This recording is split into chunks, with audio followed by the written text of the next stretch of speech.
Let me ask Aarti Jairath first. You have this strange situation where you've had the Congress issuing a statement today saying that all this speculation about a divide between the PM and Sonia Gandhi is nonsense, rubbish, rumor, disinformation. Yet it is the same Congress party whose leaders have been spinning out stories, let's put it that way, in the last couple of weeks that, well, it was Sonia Gandhi who forced these ministers to go, literally had to arm twist the PM into letting them go. Isn't there actually a very, very deep divide right now? Oh, absolutely. You know, it took the Congress party 2 weeks of these reports to issue this clarification or denial, you know, whatever you want to call it. I mean, for 2 weeks, these stories have been coming out, and, you know, as you said, Congress leaders themselves have been talking about it, so, and yet it took them 2 weeks. It's like what happened, if you remember, when Digvijay Singh first talked about the dual power center and said that it hadn't worked. It took the Congress party a whole week to issue a statement denying that. So, you know, I mean, I think that this whole crisis that has happened over the last 2 weeks of these two ministers has certainly created a huge rift between the Prime Minister and the Congress party. And I think it's been very clear that there were people in the Congress party who wanted both the ministers out, and the resignations came only when Sonia Gandhi drove down to the Prime Minister's house that evening. It's only after that that finally these ministers put in their papers. So I think it's very clear where the decision was taken. And Mr. Kumar Ketkar, is this just about people or sections of the Congress party that were gunning for these two ministers, or was it, as many speculate now, that many in the party are perhaps gunning for the Prime Minister himself? They want him to step down before the next election. Well, actually the opposition is gunning for Prime Minister, but very strangely they are suffering from kind of a schizophrenia. They want to attack Prime Minister, but they don't want him to resign, because if he resigns, the government goes and the elections come, for which they are not ready. So I think the opposition does not have a clear agenda. They just want to keep the government suffering from hemorrhage of a kind, and by that hemorrhage they feel whenever the elections come, they will be able to win the elections against Congress. That's the strategy apparently they have. I don't think they actually want the Prime Minister to resign, but they want to keep pressure as if they want Prime Minister to resign.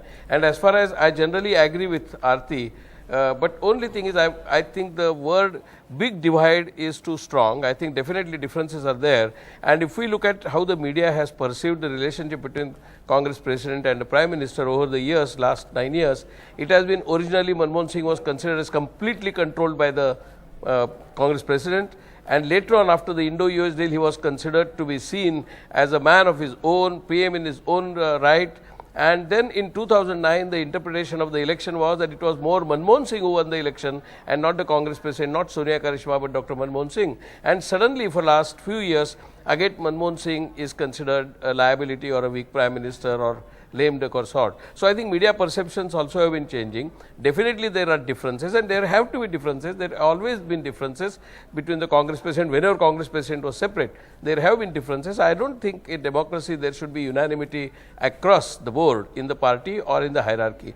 So I think differences definitely, but big divide is, I think, a very strong sort of expression, and otherwise I agree with what Aarti said. Okay, let me first get comments from the opposition before I come to the Congress on this. Mr. Pinaki Mishra, generally for years now, there was a sense that the Prime Minister's image was always separate from that of the scams and other controversies as far as the UPA government was concerned. But has that Teflon coating now worn off? Has this controversy irreparably damaged Prime Minister Manmohan Singh?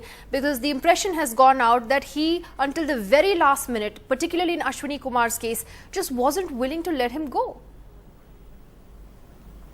I agree with you, Nidhi. I cannot understand. It's absolutely inexplicable, what has happened over the past 6 to 7 weeks, ever since the story broke that the Law Minister had brazenly invited the CBI over for changes in their report.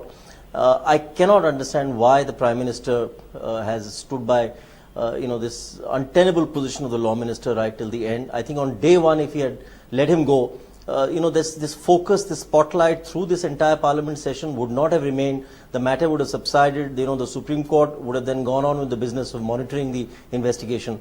But this entire blame game which has now come right at the doorstep of the Prime Minister, wouldn't have happened, according to me. It was, and of course, as far as the Railway Minister is concerned, it is bizarre that anybody in the Congress party could even hope to offer a defense, that anybody in this day and age would pay these kind of vast sums of money without there being some assurance that, there will be a quid pro quo.